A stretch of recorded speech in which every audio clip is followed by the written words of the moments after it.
आलिशान भव्य बंगला होता, पण त्या बंगल्याच्या हॉलमध्ये आज शांतता पसरली होती. ही शांतता सुखद नव्हती. घराच्या भिंतीवर टांगलेल्या सविताबाईंच्या फोटोला हार घातलेला होता.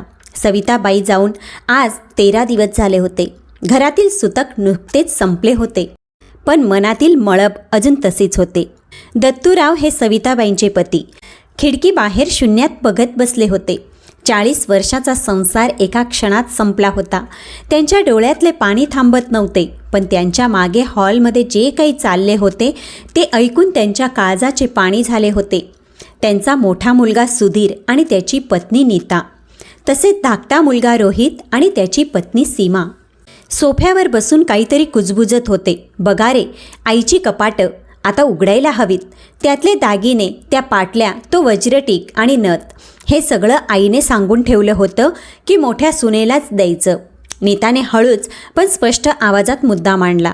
सीमा गप्प बसणारी नव्हती. ती म्हणाली, ताई असं कसं? आई नेहमी म्हणायच्या की धाकटी सून घर सांभाळते, तिला जास्त मिळायला हवं, आणि माझ्या लग्नात मला कमी सोनं मिळालं होतं हे तुम्हालाही माहीत आहे. सुधीरने आपल्या बायकोची बाजू सावरत म्हटलं, हे बघा, भांडण नको. बाबा इथेच बसलेत, पण व्यवहार तर व्हायलाच हवा.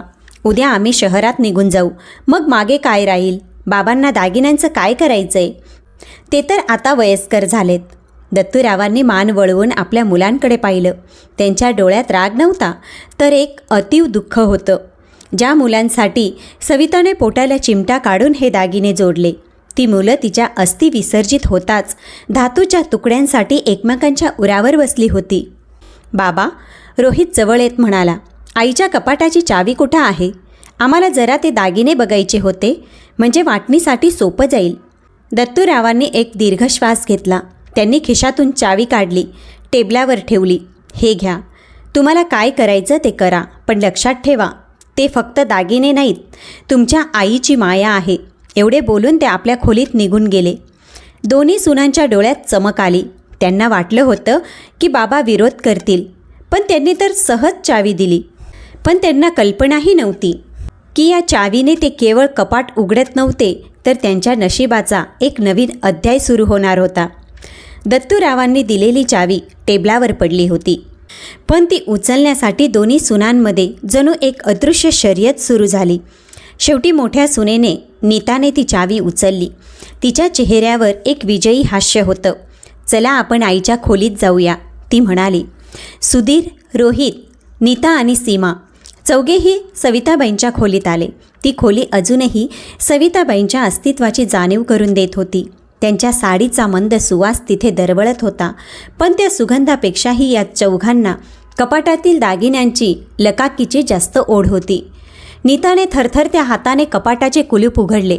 कपाटाच्या खालच्या लॉकरमध्ये एक जड लाकडी पेटी होती. ती पेटी बाहेर काढताच सीमाचे डोळे विस्पारले. तिने पटकन पेटी उघडली. आत मखमली कापडात गुंडाळलेले दागिने होते. पिढीजात चालत आलेला सोन्याचा हार, जड पाटल्या, सविताबाईंना लग्नात मिळालेली नथ आणि अनेक तोळे सोन्याचे दागिने. बापरे, आईकडे इतकं सोनं होतं हे मला माहीतच नव्हतं. रोहित उद्गारला. हो ना, पण आता हे वाटायचं कसं? सीमाने विचारलं. तिने लगेच एक सोन्याचा हार उचलला आणि आपल्या गळ्याला लावून पाहिला. हा हार माझ्यावर खूप छान दिसेल, आणि तसंही मोठ्या ताईंना लग्नात आईंनी बरंच काही दिलं होतं. नीताचा पारा चढला. सीमा, हे बघ, मी या घराची मोठी सून आहे. परंपरेनुसार महत्त्वाचे दागिने मोठ्या सुनेला मिळतात. आणि सुधीर, तू गप्प का आहेस? काहीतरी बोल. सुधीरने घसा साफ केला.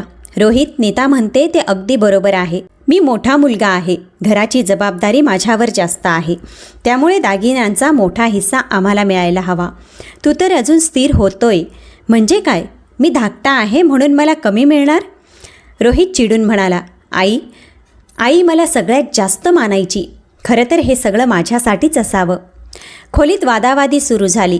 शब्दाला शब्द वाढत गेला.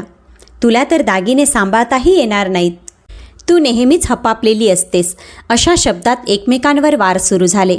ते विसरले होते की ज्या आईचे हे दागिने आहेत, तिचा फोटो शेजारच्याच भिंतीवर होता. जणू ती हे सगळं बघून अश्रू ढाळत होती. दुसरीकडे दत्तूराव बाल्कनीत बसून हे सगळं ऐकत होते. त्यांच्या कानावर मुलांचे आणि सुनांचे ओरडण्याचे आवाज येत होते. त्यांना आठवलं जेव्हा सविताने हे दागिने बनवले होते. प्रत्येक दागिन्यामागे एक गोष्ट होती. तो मोठा हार सविताने स्वतःच्या आवडीनिवडी मारून बनवलेला होता, जेणेकरून मोठ्या सुनेचं स्वागत थाटात करता येईल. त्या पाटल्या सविताने आपल्या माहेरून मिळालेला छोटासा हिस्सा मोडून बनवल्या होत्या, जेणेकरून घरची लक्ष्मी श्रीमंत दिसावी. पण आज तीच लक्ष्मी आणि तेच कुलदीपक त्या धातूच्या तुकड्यांसाठी एकमेकांचे लचके तोडत होते. दत्तूरावांच्या डोळ्यातून पाणी घळघळू लागलं.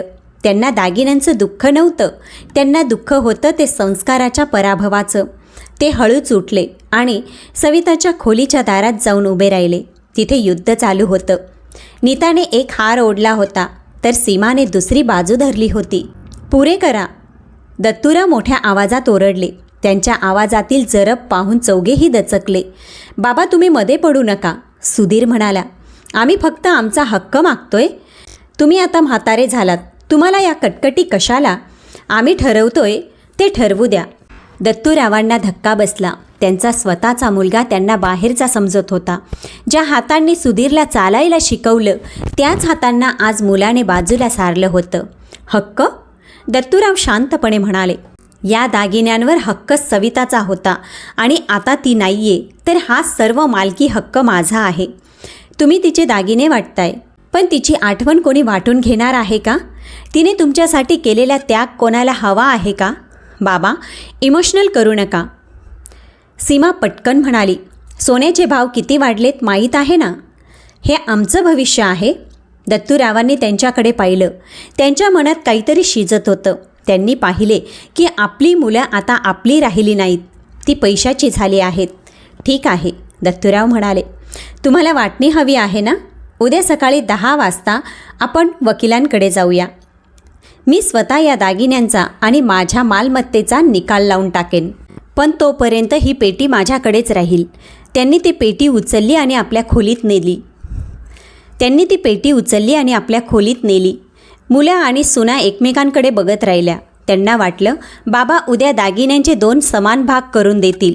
पण दत्तूरावांच्या डोक्यात मात्र काहीतरी वेगळाच धक्का होता, जो या सर्वांच्या पायाखालची जमीन सरकवणारा होता. रात्री दत्तूराव सविताच्या फोटोकडे बघून पुटपुटले. सविता, क्षमा कर मला.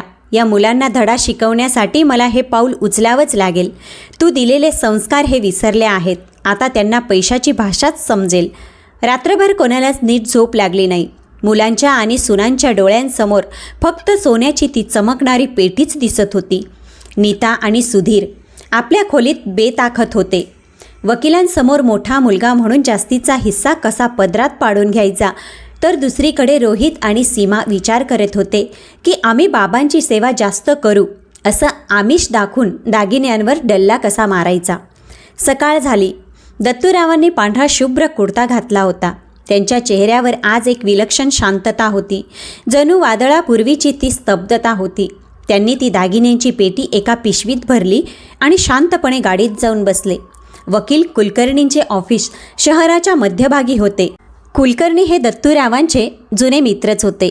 सुधीर, नीता, रोहित आणि सीमा एखाद्या सोहळ्याला जावे तसे उत्साहात वकिलांच्या कॅबिनमध्ये शिरले. या दत्तूराव, बसा. मुलांनो, तुम्हीही बसा. आज तुमच्या वडिलांनी मला एका विशेष कामासाठी बोलवले आहे. सुधीर उत्साहाने म्हणाला. हो काका, आईचे जे दागिने आहेत ना, त्याचं कायदेशीर वाटप करून घ्यायचं होतं, म्हणजे पुढे जाऊन कोणाचे वाद नकोत. नीताने लगेच पुष्टी जोडली. आणि बाबांच्या नावावर असलेले हा बंगला आणि शेती, त्याबद्दलही काही स्पष्टता हवी होती. कुलकर्णींनी चष्मा सावरत दत्तूरावांकडे पाहिले. दत्तूरावांनी खुनेनेच त्यांना कागदपत्रे बाहेर काढायला सांगितली. बघा मुलांनो, तुमच्या आईच्या नावे एकूण 150 तोळे सोनं आहे. सध्याच्या बाजारभावानुसार त्याची किंमत कोटींच्या घरात जाते. शिवाय हा बंगला आणि गावातली 10 एकर बागायती जमीन, हे सर्व मिळून तुमची संपत्ती बरीच मोठी आहे. सीमाच्या डोळ्यात चमक आली. तिने मनोमन दागिन्यांचे 2 भाग केले आणि स्वतःच्या वाट्याला येणाऱ्या सोन्याचे हिशोब मांडले. दत्तूराव हळूच म्हणाले. कुलकर्णी, मी काल रात्री जे सांगितलं होतं, त्या नवीन मृत्यूपत्राचा मसुदा तयार आहे का? नवीन मृत्यूपत्र? हे शब्द ऐकताच सुधीरच्या काळजात धस्स झालं. नवीन म्हणजे? बाबा, आईने तर म्हटलं होतं की हे सगळं आमचंच आहे. दत्तूराव शांतपणे उभे राहिले. त्यांनी पेटी टेबलावर ठेवली आणि मुलांकडे बघून म्हणाले, सविताच्या मृत्यूला अजून महिनाही झाला नाही आहे. तिची राखसुद्धा अजून नीट विरघळली नसेल तोवर तुम्ही तिच्या दागिन्यांसाठी आणि या मातीसाठी भांडायला लागलात. तुम्ही माझ्या रक्ताचे आहात, पण तुमच्या नसांमध्ये फक्त स्वार्थाचं पाणी वाहतंय. त्यांनी वकिलांच्या हातातील कागद घेतला आणि वाचायला सुरुवात केली. मी दत्तू देशपांडे आज माझ्या पूर्ण शुद्धीमध्ये हा निर्णय जाहीर करतो की सविताच्या नावावर असलेले सर्व दागिने मी आज एका नामांकित ज्वेलर्सला विकण्याचा निर्णय घेतला आहे. काय? चौघेही एकाच वेळी ओरडले. हो, ते पुढे म्हणाले, आणि त्या दागिन्यातून मिळणारी सर्व रक्कम तसेच माझ्या नावावर असलेली शेती विकून येणारे पैसे मी शहरात बांधल्या जाणाऱ्या सविता मातृसेवा वृद्धाश्रमाला दान करणार आहे. तिथे अशा आईवडिलांना आश्रय मिळेल ज्यांची मुलं पैशाच्या हव्यासापोटी नाती विसरली आहेत. सुधीरचा चेहरा रागाने लाल झाला. बाबा, तुम्ही वेडे झालात का? आमचा हक्क तुम्ही असे दान करू शकत नाही. आम्ही कोर्टात जाऊ. दत्तूराव हसले, पण त्या हास्यात दुःख होतं. सुधीर, हे सोनं तुझ्या आईने तिच्या लग्नातून आणि कष्टातून जमवलं होतं. त्यावर पहिला हक्क तिचा होता आणि आता तो माझा आहे. जोपर्यंत मी जिवंत आहे तोपर्यंत या मालमत्तेवर तुमचा 1 रुपयाचाही हक्क नाही. आणि हो, या बंगल्याच्या बाबतीतही मी निर्णय घेतला आहे. हा बंगला माझ्या मृत्यूनंतर चॅरिटेबल ट्रस्टकडे जाईल. तुम्हाला इथे राहायचे असेल तर तुम्हाला तुमच्या उत्पन्नातून भाडं द्यावं लागेल. नीता ओरडली, हे अनपेक्षित आहे. आम्ही तुमची एवढी सेवा केली ती यासाठी? सेवा? दत्तूरावांनी विचारलं. नीता, गेल्या 13 दिवसात तू एकदाही माझ्या खोलीत येऊन मी औषध घेतलं का हे विचारलं नाहीस. तू फक्त कपाटाच्या चावीवर नजर ठेवून होतीस. आणि रोहित, तू तर आईच्या कपाटाची चावी चोरण्याचा प्रयत्न केलास ना काल रात्री? रोहितने मान खाली घातली. त्याचे पितळ उघडं पडलं होतं. दत्तूराव कुलकर्णींना म्हणाले, ही पेटी तुमच्याकडेच ठेवा. उद्या बँक उघडली की आपण पुढची प्रक्रिया करू. आता मला घरी जायचे. दत्तूराव बाहेर पडले. मागे ऑफिसमध्ये अगदी शांतता पसरली. मुलांच्या स्वप्नांचा वाडा पत्त्यासारखा कोसळला. ज्या सोन्यासाठी ते आईच्या आठवणी विसरले होते ते सोनं आता त्यांच्या डोळ्यासमोरून कायमचं जाणार होतं. घरी परतताना मुलांच्या मनात वडिलांबद्दल आदर नव्हता तर टोकाचा राग आला होता. पण त्यांना हे माहीत नव्हतं की हा फक्त धक्का नव्हता तर दत्तूरावांनी त्यांना सुधारण्यासाठी रचलेला एक सापळा होता. वकिलाच्या ऑफिसमधून परत आल्यावर घरातील वातावरण स्मशान शांततेसारखे होते. पण ही शांतता कोणालाही पश्चात्ताप झाल्यामुळे नव्हती, तर हातातून निसटलेली कोट्यावधींची संपत्ती परत कशी मिळवायची या विचाराने आलेली होती. सुधीर, रोहित, नीता आणि सीमा रात्री उशिरापर्यंत सुधीरच्या खोलीत बसून काहीतरी बोलत होते. बाबा खरंच असं करतील असं मला वाटत नव्हतं. सीमा डोळे पुसण्याचं नाटक करत म्हणाली, शहरातल्या वृद्धाश्रमाला सगळं देऊन टाकणार?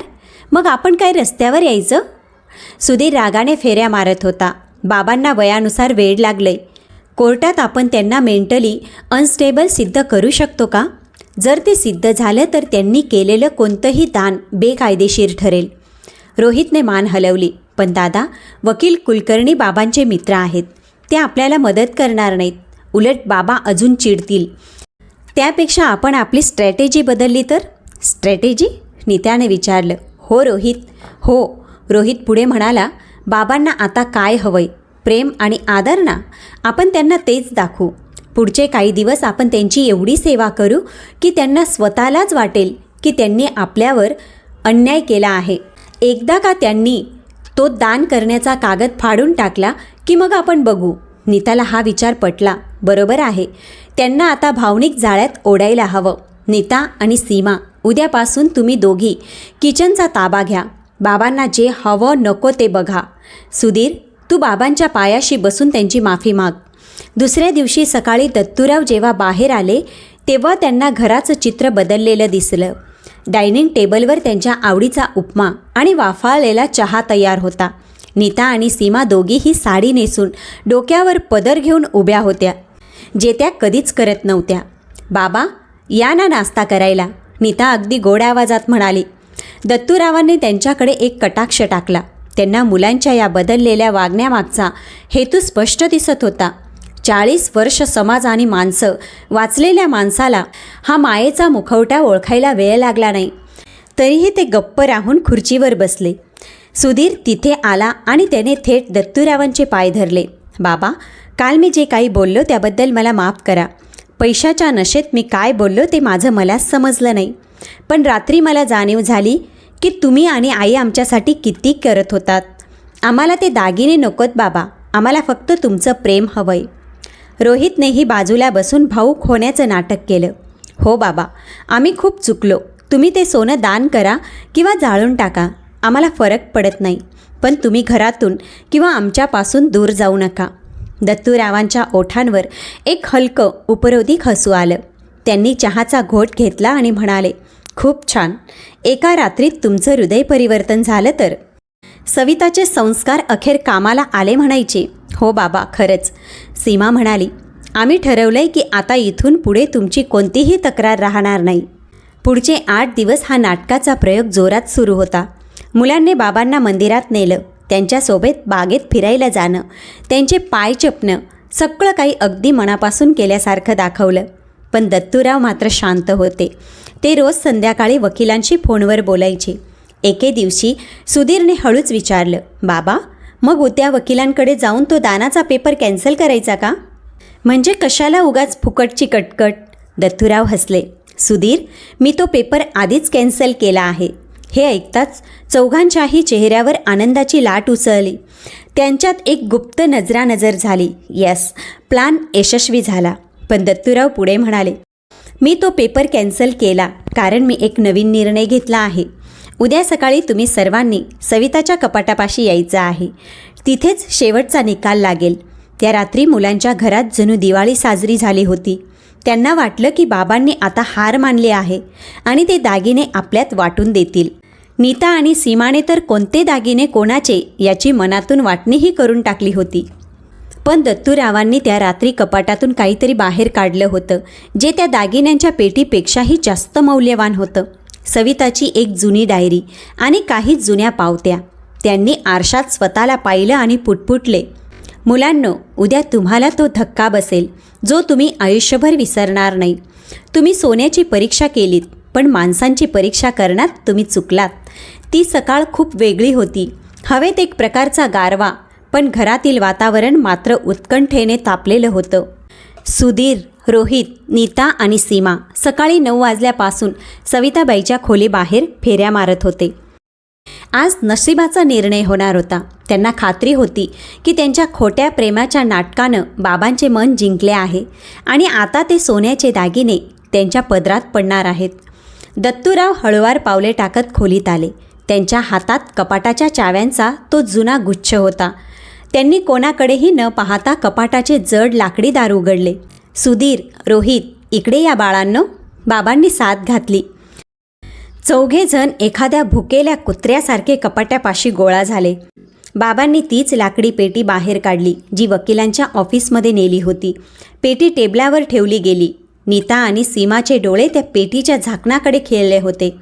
तुम्ही सर्वांनी गेल्या काही दिवसात माझी खूप सेवा केली, दत्तूराव शांत स्वरात म्हणाले. मला खूप आनंद झाला की तुम्हाला तुमच्या चुकीची जाणीव झाली आहे. सुधीर, तू माझे पाय चेपलेस. रोहित, तू मला फिरायला नेलंस. सुनांनी तर घर कसं सुखात ठेवायचं याचा वस्तुपाठच केला होता. सुधीर नम्र आवाजात म्हणाला, बाबा, हे तर आमचं कर्तव्यच होतं. हो, बाबा हसले आणि कर्तव्य पार पाडलं की फळ मिळायलाच हवं. म्हणून सविताचे हे दागिने, जे खरं तर तिचं स्वप्न होतं, ते मी आज तुमच्यात वाटणार आहे. बाबांनी पेटीचे झाकण उघडलं, पण समोर जे दिसलं ते पाहून चौघांनाही कापरं भरलं. पेटीत दागिने नव्हते, त्याऐवजी तिथे काही पांढरी कागदपत्र, सविताची एक जुनी डायरी आणि काही जुन्या पितळी बांगड्या होत्या. बाबा, हे काय आहे? दागिने कुठे आहेत? सीमा जवळजवळ किंचाळलीच. दागिने? दत्तूरावांनी शांतपणे एक कागद उचलला. हे बघा, ही पावती वाचा. आजपासून 5 वर्षापूर्वीची आहे. सुधीरने थरथरत्या हाताने ती पावती घेतली. ती एका नामांकित सराफी पेढीची होती. त्यावर स्पष्ट लिहिले होते की सविता देशपांडे यांनी त्यांचे सर्व पिढीजात दागिने मोडून त्या बदल्यात मिळालेली रक्कम एका फिक्स डिपॉझिटमध्ये ठेवली आहे. 5 वर्षापूर्वी. राहुल गोंधळला. मग त्या पेटीत जे आम्ही पाहिलं ते काय होतं? ते खोटे दागिने होते. दत्तूराव खुर्चीवर बसत म्हणाले. सविताला कर्करोग झाला होता. हे तुम्हा लोकांनाही माहीत नव्हतं ना? कारण तुम्ही दोघंही आपापल्या संसारात आणि करिअरमध्ये इतके मग्न होते की तिला हॉस्पिटलला न्यायलाही तुमच्याकडे वेळ नव्हता. तिने मला शपथ घातली होती की तुम्हाला काही सांगायचं नाही. तिच्या केमोथेरपीसाठी आणि औषधांसाठी तिने स्वतःचे सर्व दागिने हसत हसत मोडून टाकले होते. खोलीत सुई पडली तरी आवाज येईल इतकी शांतता पसरली. नीता आणि सीमाचे चेहरे फिक्के पडले. ती शेवटपर्यंत गळ्यात त्या पितळी आणि सोन्याचा मुलामा दिलेल्या बांगड्या घालून वावरली, कारण तिला वाटलं नव्हतं की तिची मुलं इतकी संकुचित विचारांची निघतील. दत्तूरावांचा आवाज आता थोडा जड झाला होता. तिने उरलेले पैसे एका विशेष फंडात ठेवले होते. तिला वाटलं होतं की म्हातारपणी मला कोणासमोर हात पसरवायला लागू नयेत. पण बाबा, मग तुम्ही वकिलांकडे काय विकायला नेलं होतं? सुधीरने विचारलं. मी वकिलांकडे तुमच्या स्वार्थाची परीक्षा घ्यायला घेऊन गेलो होतो. बाबांनी सविताची डायरी उघडली. यात तिने लिहून ठेवलं होतं, जर माझी मुलं माझ्या मृत्यूनंतर दागिन्यांसाठी भांडली तर त्यांना सांगा की खरं सोनं नात्यात असतं, धातूत नाही. मी वकिलांच्या मदतीने हे नाटक रचलं की मी सगळं दान करणार आहे, जेणेकरून तुमचं खरं रूप समोर येईल. आणि तुम्ही काय केलं? गेल्या 8 दिवसात जे प्रेम दाखवलं ते फक्त या पितळी तुकड्यांसाठी? दत्तूराव उठले आणि त्यांनी मुलांच्या डोळ्यात डोळे घालून पाहिलं. तुम्ही आज हारलात. तुम्ही केवळ दागिने गमावले नाहीत, तर तुमचा बापही गमावला आहे. ज्या सोन्यासाठी तुम्ही रक्ताच्या नात्याची होळी करायला निघाला होतात,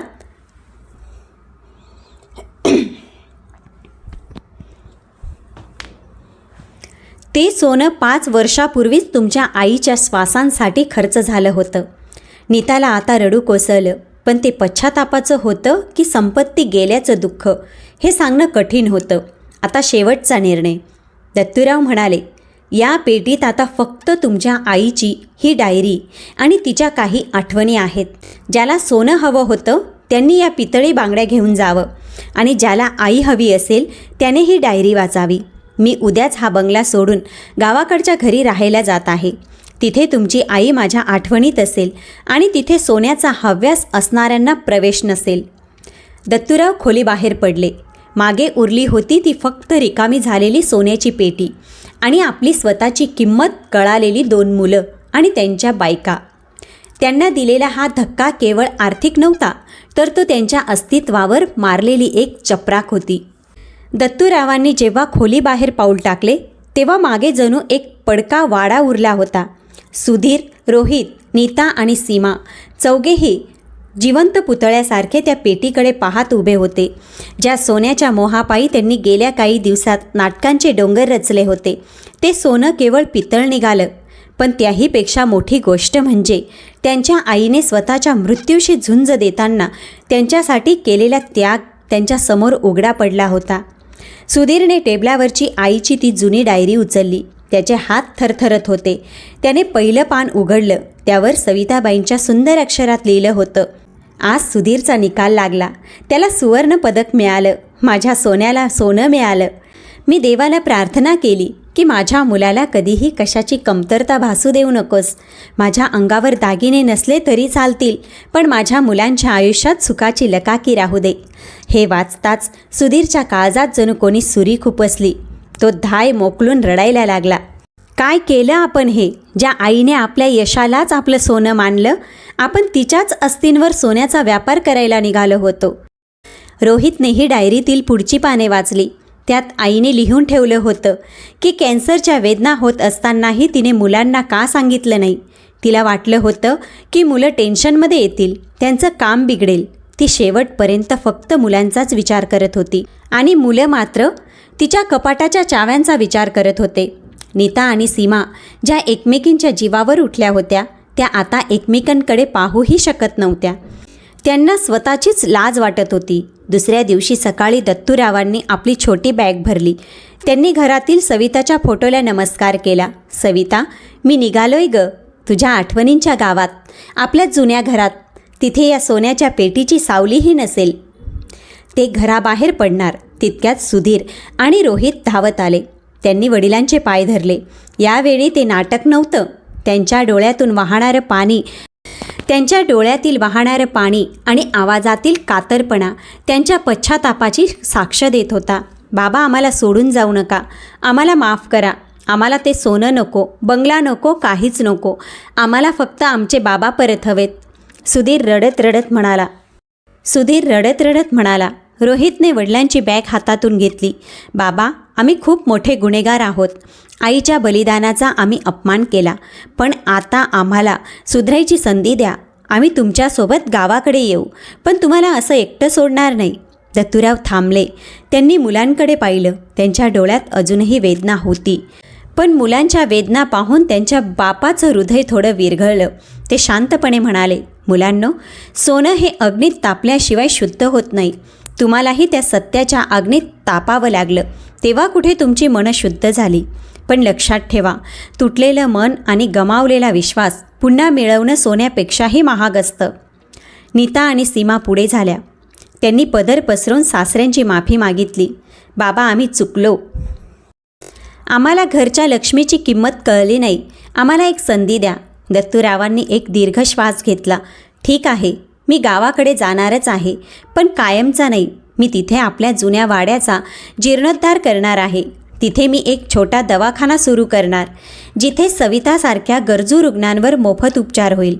पण तुम्हाला खरोखर पश्चात्ताप झाला असेल तर तुमची कमाई, तुमचा वेळ आणि तुमचं प्रेम या कामासाठी द्या.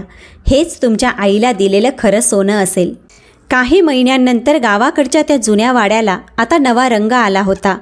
सविता स्मृती सेवा केंद्र असं पाटीवर मोठ्या अक्षरात लिहिलं होतं. सुधीर आणि रोहित आता दर विकेंडला गावी येऊन तिथल्या कामात मदत करायचे. नीता आणि सीमा तिथे येणाऱ्या रुग्णांची सेवा करायच्या. आज सविताबाईंची पुण्यतिथी. दत्तूराव बागेत बसले होते. मुलांनी आज त्यांच्याकडे एक भेट आणली. त्यांनी बाबांच्या हातात एक छोटी पेटी दिली. बाबांनी पेटी उघडली. त्यात सविताच्या त्याच जुन्या तोड्यांच्या डिझाईनचे नवीन सोन्याचे तोडे होते. सुधीर म्हणाला, बाबा, आईने तिचे दागिने मोडून आम्हाला जीवन दिलं. हे दागिने आम्ही आमच्या कष्टाच्या पैशातून बनवले आहेत. हे तुम्ही आईच्या फोटोसमोर ठेवा. हे आमचे सुधारण्याचे प्रतीक आहे. दत्तूरावांच्या डोळ्यात आनंदाश्रू आले. त्यांनी तोड्यांकडे पाहिलं आणि मग आपल्या मुलांकडे. त्यांना जाणवलं की सविताने दिलेले संस्कार आता खऱ्या अर्थाने सोन्यासारखे चकाकत होते. त्यांनी हसून म्हटलं, आज खऱ्या अर्थाने माझ्या घराची वाटणी झाली आहे. पण ही वाटणी दागिन्यांची नाही, तर प्रेमाची आणि कर्तव्याची आहे. घराचं वातावरण आता सुगंधी झालं होतं. भिंतीवरच्या सविताच्या फोटोतील चेहराही जणू आता शांतपणे हसत होता. सोन्याचा मोह संपला होता आणि नात्यांची सोनसाखळी पुन्हा एकदा घट्ट गुंफली गेली होती. प्रेक्षक मित्रांनो, तुम्हाला आजची कथा कशी वाटली कॉमेंटमध्ये नक्की सांगा. आवडली असेल तर व्हिडिओला लाईक, चॅनलला सबस्क्राईब करा आणि कॉमेंटमध्ये ओम नमः शिवाय लिहायला अजिबात विसरू नका. चला तर भेटूया पुढच्या व्हिडिओत.